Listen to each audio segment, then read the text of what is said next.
In the Soviet Union, Gorbachev was hoping to gradually reform the Russian economy.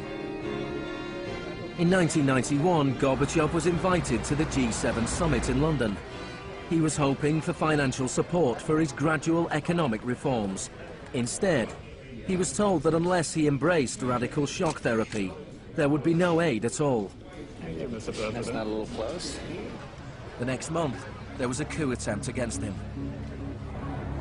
A group of Communist Party hardliners placed Gorbachev under house arrest in his holiday home in the Crimea. Tanks surrounded the White House, the Russian parliament.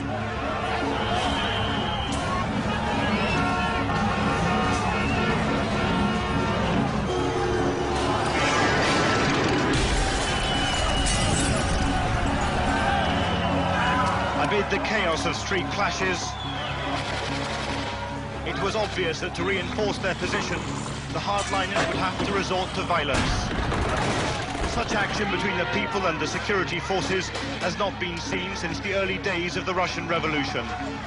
By dawn this morning, amid a sea of debris, it was becoming clear that the coup was disintegrating.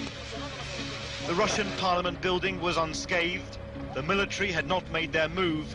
Inside, Boris Yeltsin was more powerful than ever.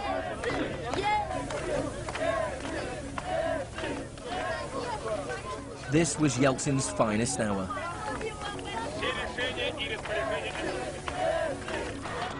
Gorbachev was released and he returned to Moscow, but he had lost much of his power. Я выражаю признательность за принципиальную позицию россиянам, президенту России Борису Николаевичу Ельцину. In December 1991, the Soviet Union was dissolved, a profound shock for the Russian people. Yeltsin was now in charge of economic policy for the Russian Federation. The free market came to Russia. There was chaos. The adoption of Chicago school policies in Russia marked the beginning of a new chapter in the free market crusade. It was all shock, no therapy.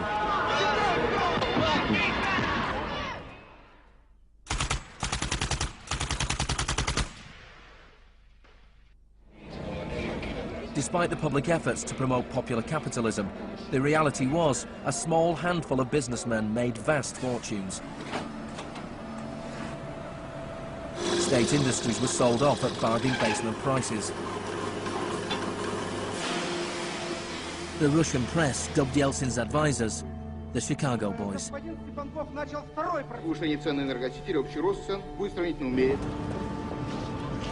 Yeltsin's shock therapy meant that in 1992, the average Russian consumed 40% less than in 1991.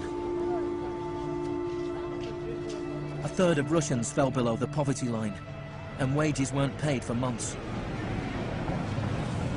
One expert today predicted 140 million Russians will soon be living below the poverty line. Corruption was rife. Organized crime boomed. Moscow became the new Wild West.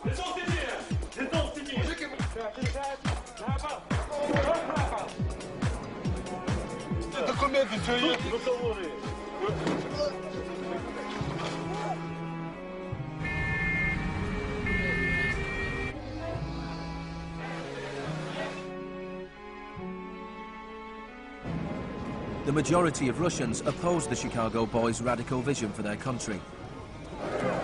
In March 1993, Parliament made a crucial decision. It voted to repeal the special powers it had given to Yeltsin. Yeltsin declared a state of emergency.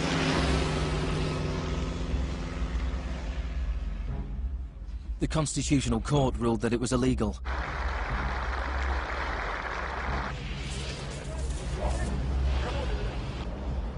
On September 21st, Yeltsin took the Pinochet option and dissolved Parliament. Сегодняшнего дня прерывается осуществление законодательной, распорядительной и контрольной функций съезда народных депутатов. The West threw its weight behind Yeltsin. We feel that Boris Yeltsin is the best hope for democracy in Russia. 2 days later, Parliament voted to impeach Yeltsin by 636 votes to 2. Thousands of supporters of the Parliament gathered outside the White House and marched on the television station.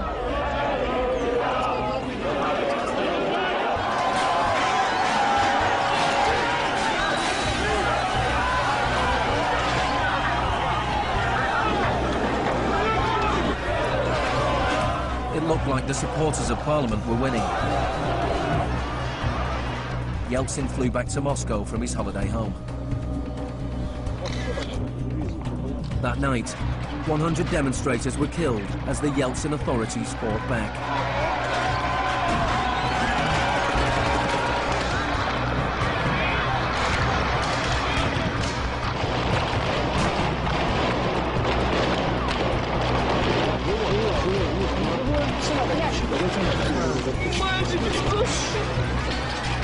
On the 4th of October, he ordered troops to storm the White House, shelling the very building he had defended 2 years earlier.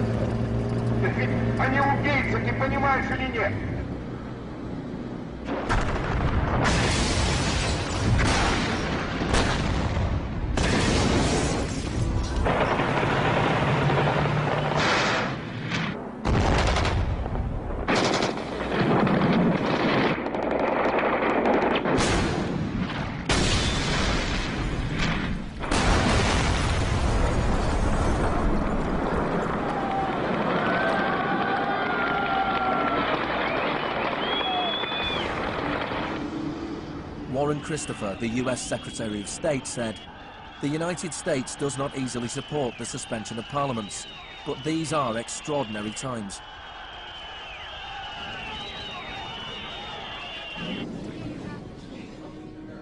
Yeltsin now had absolute power. With the advice of his Chicago boys, he ruled through a form of crony capitalism. Even more state industries were sold off, creating a new class of billionaire businessmen with huge political influence, the oligarchs. By 1998, 80% of Russian farms were bankrupt and 70,000 state factories were closed.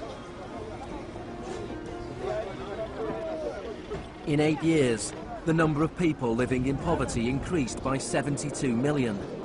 Meanwhile, Moscow would go on to have more billionaires than any other city in the world.